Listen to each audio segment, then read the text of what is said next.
Today. I'm really looking forward to campaigning in New Hampshire. Kerry tuned up new support. He was behind in the polls and couldn't find a way to reach voters through all that political noise. We're going to win. We're going to make this. But the Kerry campaign had discovered a way to identify and talk to thousands of voters who'd been turned off by political ads. Online overnight. It wasn't campaign workers who found them. It was a couple of off-the-shelf PCs sifting reams of demographic data. Overseeing the operation was a little-known Kerry consultant named Kenneth Strasma. Democratic primary voters in Iowa and New Hampshire were getting called by 10 different candidates for months and months, and it was getting very hard to reach people. So what we did is we looked at all the information we had from the folks we'd called so far and came up with a Kerry voter profile, which gave us the percent likelihood that someone would say yes, they'd support Kerry if we called them. This sort of voter profiling, which both parties used to chase down swing voters in the general election, incorporates behaviors we don't normally associate with voting, like whether you have caller ID, a sedan or a hatchback, or more than one pet. The thing about narrowcasting is that it gives politicians a chance to say things to some people they might not want others to hear. You can take the most controversial message that maybe wouldn't work on TV, but still deliver it to the 20,000 people in a certain district who will respond favorably to it. Oh, absolutely. There are some of the biggest motivators in terms of issues are also the most divisive issues. On one end of the spectrum, you've got abortion rights, pro-life, pro-choice, and you've also got gun control and gun ownership rights. And those are both messages that people aren't likely to go up on TV with in a national campaign because they're very polarizing. But there are advocacy groups on both sides who've gotten very good at figuring out where their voters who vote based on those issues are, and getting a message to those people without necessarily getting a divisive message to the whole electorate. Roy Barnes sold all us Georgians out. In 2001, President Bush's chief strategist Karl Rove conducted a series of experiments in narrowcasting for the GOP. The following year, the state Republican parties put Rove's findings into practice. In Georgia, they were used in a campaign to unseat a slew of incumbent Democrats. I mean, the flag did have something to do with it. The GOP used the incendiary issue of the Confederate emblem on the Georgia state flag to galvanize a select group of usually apathetic male voters. You mess with our flag, you pack your bag. Targeting their message door-to-door and through telemarketing, the team drove high numbers of rural males to the polls and delivered a Republican sweep. When you start sending messages which appeal to sort of, white people in pickup trucks, and then you're also sending messages to black people in Cleveland, and it's a qualitatively different kind of message, you're really trying to stir, we are really trying to appeal to those aspects of people which sees themselves as different from each other.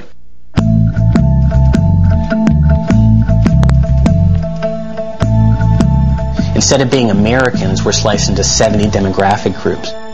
We might be sliced into hundreds of subcategories under that. And then the worry is that we don't share anything as a people.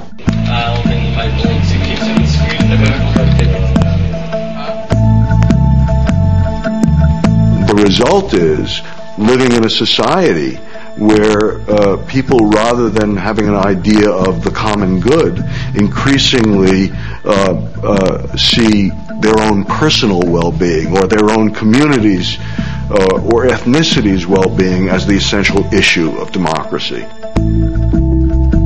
Sorted and sifted, we slip easily into our demographic tribes. Each of us focused on our own list of needs and desires, which, after all, is exactly the way marketers want it, because as long as we're thinking about ourselves, we're better consumers.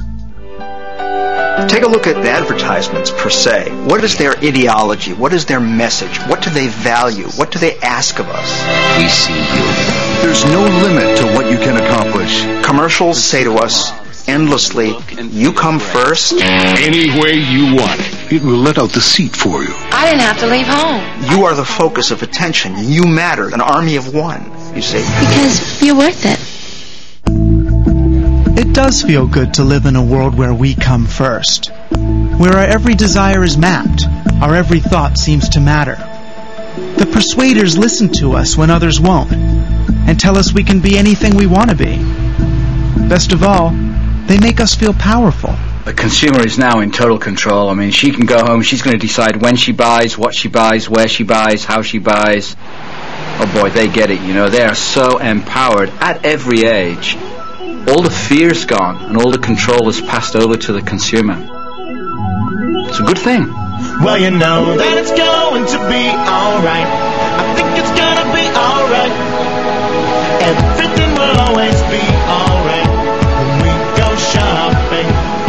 Well, you know. It was near the end of my tour through the landscape of persuasion that I came to realize how the problem of clutter finally gets solved.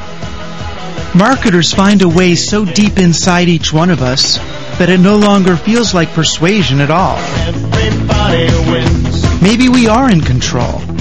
Once the market becomes the lens through which we choose to see the world, then there's no us and them anymore. We're all persuaders. Let's shop until we drop. The secret of it all, the secret of all persuasion, is to induce the person to persuade himself. Everything will always be alright when we go shopping.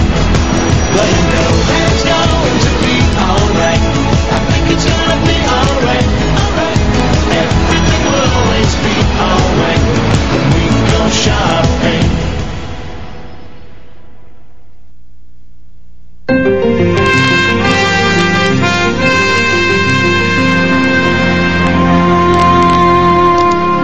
This report continues on Frontline's website, where you'll find a forum with Douglas Rushkoff and others on the new techniques of persuasion, why we're vulnerable, what it's doing to us, what we can do about it. A look at the concerns over the Internet's virtual marketing, and a look into the research on how cultural messages act on the brain. People have no idea. Plus Frontline's extended interviews with those featured in this report. We develop immunities. And a chance to watch the full program again online. Then join the discussion at pbs.org.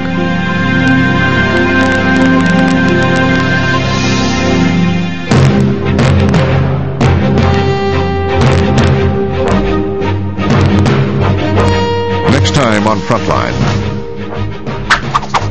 They're rolling back prices. Walmart has given an increase in income to every American. Rolling back competition. It's more efficient, more powerful. It is destroying competitors. And rolling jobs overseas. Walmart basically tells its suppliers, you need to move to China. Walmart's putting people out of work. That's what it's done. Is Walmart good for America? Next time on Frontline.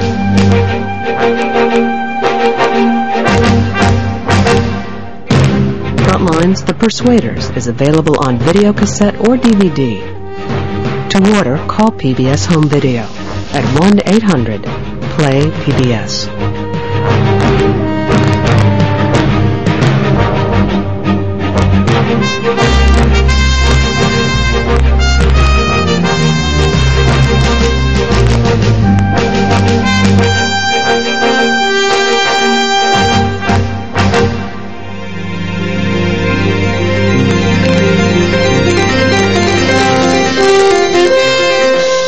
Frontline is made possible by contributions to your PBS station from viewers like you.